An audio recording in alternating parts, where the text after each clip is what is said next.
ओम शं शनिश्चराय नमः।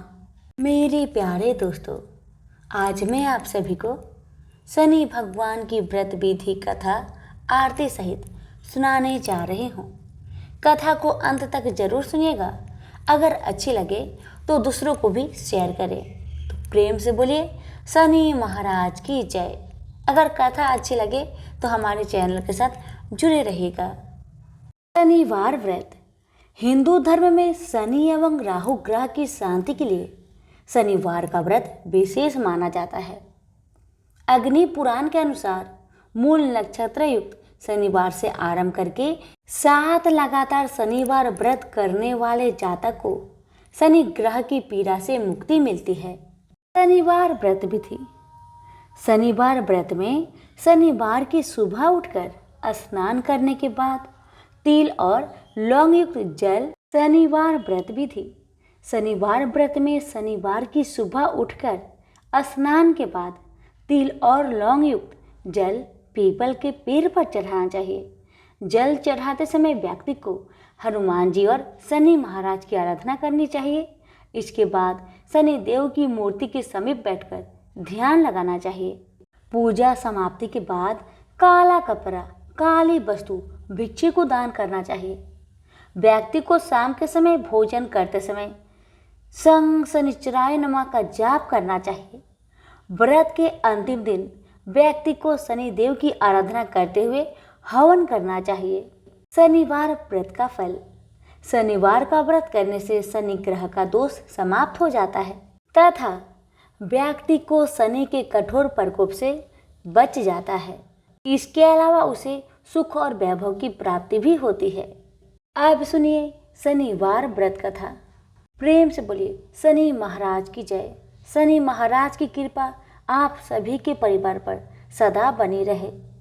एक समय स्वर्गलोक में सबसे बड़ा कौन के प्रश्न पर 9 ग्रहों के देवता में वाद विवाद हो गया। अब निर्णय के लिए सभी देवता देवराज इंद्र के पास पहुंचे और बोले, हे देवराज, आपको निर्णय करना होगा कि हम में से सबसे श्रेष्ठ कौन है। देवताओं के प्रश्न सुन इंद्र उलझन में पड़ गए। फिर उन्होंने सभी को पृथ्वी लोक में राजा विक्रमादित्य के पास चलने का सुझाव दिया। सभी ग्रहों के देवता भूलोक राजा विक्रमादित्य के दरबार में पहुंचे। जब सभी ग्रहों के देव ने अपना प्रश्न राजा विक्रमादित्य से पूछा तो वह भी कुछ देर के लिए परेशान हो उठे, क्योंकि उन्हें पता था कि सभी ग्रह अपनी अपनी शक्तियों के कारण महान थे। किसी को भी छोटा या बड़ा कह देने से उनके क्रोध के प्रकोप से भयंकर हानि पहुंच सकती थी। बहुत सोच विचार करने के बाद अचानक राजा विक्रमादित्य को एक उपाय सूझा और उन्होंने विभिन्न वस्तुओं जैसे सोना, चांदी, कांसा, तांबा, सीसा, रांगा, जस्ता, अभ्रक व लोहे के 9 आसन बनवाए। सबसे आगे सोने और सबसे पीछे लोहे का आसन रखा गया। उन्होंने सभी देवताओं को अपने अपने आसन पर बैठने को कहा। उन्होंने कहा, जो जिसका आसन हो ग्रहण करे। जिसका आसन पहले होगा वह सबसे बड़ा तथा जिसका बाद में होगा वह सबसे छोटा होगा। चूंकि लोहे का आसन सबसे पीछे था, इसलिए शनिदेव समझ गए कि राजा ने मुझे सबसे छोटा बना दिया है। इस निर्णय से शनिदेव रुष्ट होकर बोले, हे राजन, तुमने मुझे सबसे पीछे बैठाकर मेरा अपमान किया है। तुम मेरी शक्तियां से परिचित नहीं हो। सूर्य एक राशि पर 1 महीने, चंद्रमा 2 महीने 2 दिन, मंगल 1.5 महीने, बुध और शुक्र 1 महीने, बृहस्पति 13 महीने रहते हैं। लेकिन मैं किसी भी राशि पर 2.5 वर्ष से लेकर 7.5 वर्ष तक रहता हूँ। बड़े बड़े देवताओं को मैंने अपने प्रकोप से पीड़ित किया है। अब तू भी मेरे प्रकोप से सावधान रहना।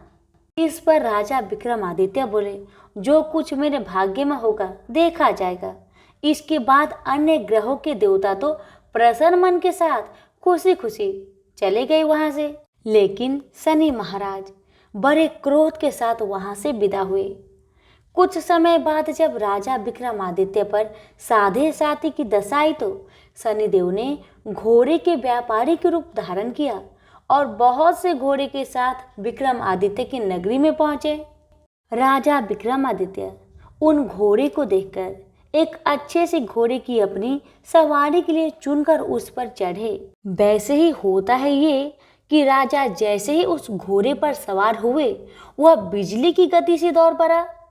तेजी से दौड़ता हुआ घोड़ा राजा को दूर एक जंगल में ले गया और फिर वहां जाकर उसे गिराकर गायब हो गया। राजा अपने नगर लौटने के लिए जंगल में भटकने लगा पर उसे कोई भी रास्ता नहीं मिला। राजा को भूख प्यास लगाई। बहुत घूमने पर उन्हें एक चरवाहा मिला। राजा ने उससे पानी मांगा। पानी पीकर राजा ने उस चरवाहे को अपनी अंगूठी दे दी और उससे रास्ता पूछकर जंगल से निकलकर पास के नगर में चल दिए। नगर पहुंचकर राजा एक सेठ की दुकान पर बैठ गए। राजा के कुछ देर दुकान पर बैठने से सेठ की बहुत बिक्री हुई। सेठ ने राजा को भाग्यवान समझा और उसे अपने घर भोजन पर ले गया।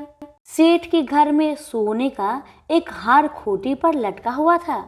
राजा को उस कमरे में छोड़कर सेठ कुछ देर के लिए बाहर चला गया। तभी एक आश्चर्यजनक घटना घटी। राजा के देखते देखते खूंटी सोने की हार को निगल गई। सेठ ने जब हार गायब देखा तो उसने चोरी का संदेह राजा विक्रमादित्य पर किया और अपने नौकरों से कहा कि इस परदेसी को रस्सियों से कसकर बांधकर नगर के राजा के पास ले चलो। राजा ने विक्रमादित्य से हार के बारे में पूछा तो उन्होंने वही बताया जो उन्होंने देखा था। उन्होंने बताया कि खूंटी ने हार को निगल गया। इस पर राजा की क्रोध और बढ़ गई। उन्होंने चोरी करने के अपराध में विक्रमादित्य के हाथ पांव काटने का आदेश दे दिए। सैनिकों ने राजा विक्रमादित्य के हाथ पांव को काट दिए और उन्हें सड़क पर छोड़ दिया। कुछ दिन बाद एक तेली उन्हें उठाकर अपने घर ले गया और उसे कोल्हू पर बैठा दिया। राजा आवाज देकर बैलों को हाँकता रहता। इस पर तेली का बैल चलता रहा और राजा को भोजन मिलता रहा। शनि की प्रकोप की 7.5 पूरी होने पर वर्षा ऋतु प्रारंभ हुई। एक रात विक्रमादित्य मेघ मल्हार गा रहे थे। तभी नगर की राजकुमारी मन भावनी रथ पर सवार उस घर के पास से गुजरी।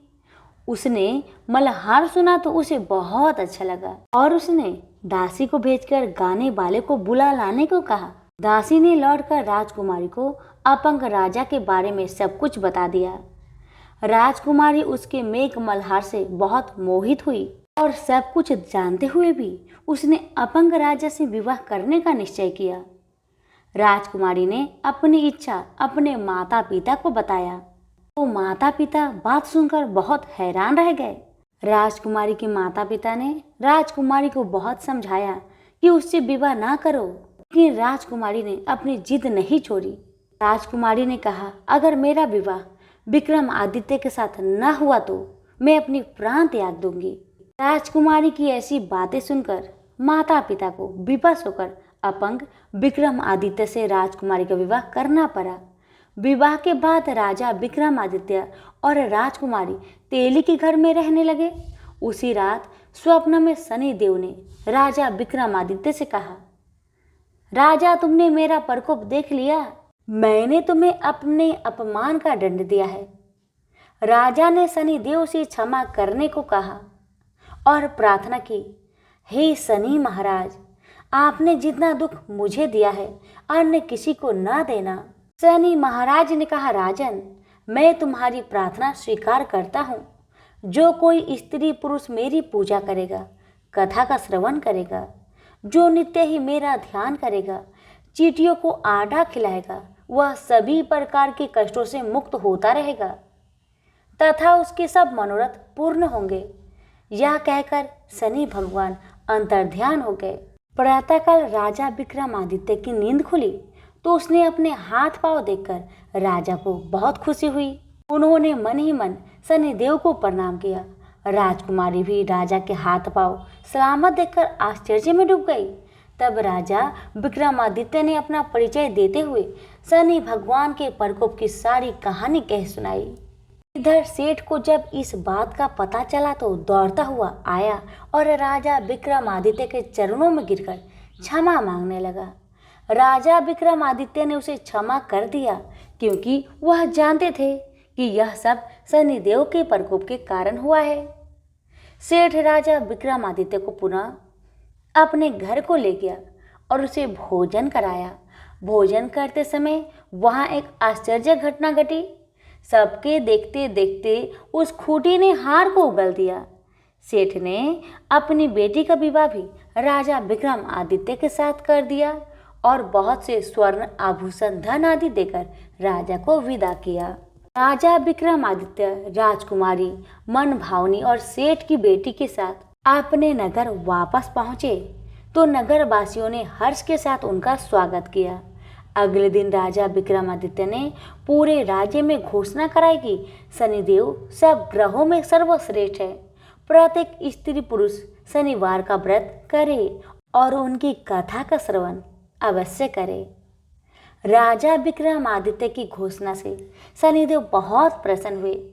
शनिवार का व्रत करने और व्रत कथा सुनने से शनिदेव की अनुकंपा बनी रहती है और जातक के सभी दुख दूर हो जाते हैं। ये शनि महाराज आपकी कथा को जो भी भक्त श्रद्धा पूर्वक श्रवण करेगा उस पर और उसके परिवार पर अपनी कृपा सदा बनाए रखे। तो प्रेम से बोलिए शनि महाराज की जय। कथा इस प्रकार है। शास्त्रों के अनुसार रामायण काल में एक समय शनि देव को अपने बल पर पराक्रम और घमंड हो गया था। उस काल में हनुमान जी की बल और पराक्रम की कीर्ति चारों दिशाओं में फैली हुई थी। जब शनि को हनुमान जी के संबंध में जानकारी प्राप्त हुई तो शनि बजरंग बली से युद्ध करने के लिए निकल पड़े। आगे बढ़ने पर कुछ दूरी पर शनि देव ने देखा कि एक शांत स्थान पर हनुमान जी अपने स्वामी श्री राम की भक्ति में लीन थे। तभी वहां शनि देव आ गए और उन्होंने बजरंग बली को युद्ध के लिए ललकारा।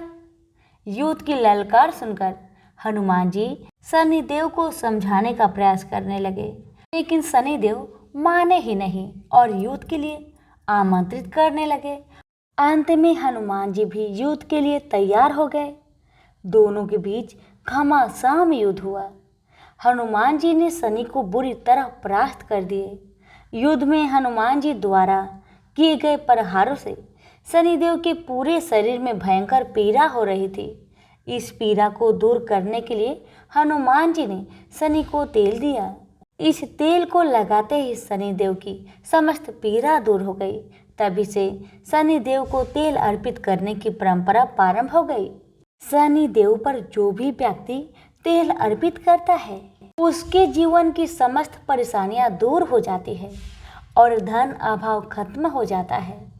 जबकि एक अन्य कथा के अनुसार जब भगवान की सेना ने सागर सेतु बांध लिया तब राक्षस इसे हानि न पहुंचा सके, इसके लिए पवन सुत हनुमान को उसकी देखभाल की जिम्मेदारी सौंपी गई। जब हनुमान जी शाम के समय अपने इष्ट देव राम के ध्यान में मग्न थे तभी सूर्य पुत्र शनि ने अपना काला कुरूप चेहरा बनाकर क्रोध पूर्वक कहा, हे बानर, मैं देवताओं में शक्तिशाली शनि हूँ।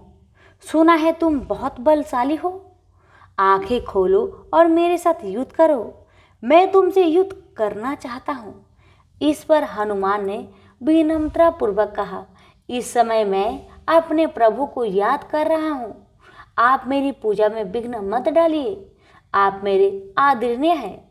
कृपा करके आप यहाँ से चले जाइए। जब शनिदेव लड़ने पर उतर आए तो हनुमान जी ने अपनी पूंछ में लपेटना शुरू कर दिया। फिर उन्हें कसना प्रारंभ कर दिए। जोर लगाने पर भी शनि उस बंधन से मुक्त नहीं हो पा रहे थे। पीड़ा से व्याकुल होने लगे। फिर हनुमान जी ने सेतु की परिक्रमा कर शनि के घमंड को तोड़ने के लिए पत्थरों पर पूंछ को झटका दे देकर पटकना शुरू कर दिए। इससे शनि का शरीर लहूलुहान हो गया, जिससे उनकी पीड़ा बढ़ती गई। तब शनिदेव ने हनुमान जी से प्रार्थना की कि मुझे बंधन से मुक्त कर दीजिए। मैं अपने अपराध की सजा पा चुका हूँ, फिर मुझसे ऐसी गलती कभी नहीं होगी। तब हनुमान जी ने जो तेल दिया उसे घाव पे लगाते ही शनिदेव की पीड़ा मिट गई। उसी दिन से शनिदेव को तेल चढ़ाया जाता है, जिससे उनकी पीड़ा शांत हो जाती है और वे प्रसन्न हो जाते हैं। शनि को तेल अर्पित करते समय ध्यान रखें ये बात, शनिदेव की प्रतिमा को तेल चढ़ाने से पहले तेल में अपना चेहरा अवश्य देखें। ऐसा करने पर शनि के दोषों से मुक्ति मिलती है, धन संबंधी कार्य में आ रही रुकावटें दूर हो जाती है और सुख समृद्धि बनी रहती है। प्रेम से बोलिए शनि महाराज की जय। अब सुनिए श्री शनि देव जी की आरती। जय जय श्री शनि देव भक्तन हितकारी, सूरज के पुत्र प्रभु छाया महातारी। जय जय शनि देव श्याम अंक वक्र दृष्टि चतुर्भुजाधारी, नीलांबर धारनाथ गज की सवारी। जय जय शनि देवा क्रीट मुकुट शीस रचित दीपत है लीलारी, मुक्तन की माला गले शोभित बलिहारी। जय जय शनि देवा मोदक मिष्ठान पान चढ़त है सुपारी, लोहा तिल तिल उरद महिषी अति प्यारी। जय जय शनि देवा जय जय शनि देवा। देव दनुज ऋषि मुनि सुमरन नर नारी, देव दनुज ऋषि मुनि सुमिरन नर नारी। विश्वनाथ धरत ध्यान शरण है तुम्हारी। जय जय शनि देवा जय जय शनि देवा। प्रेम से बोलिए शनि महाराज की जय।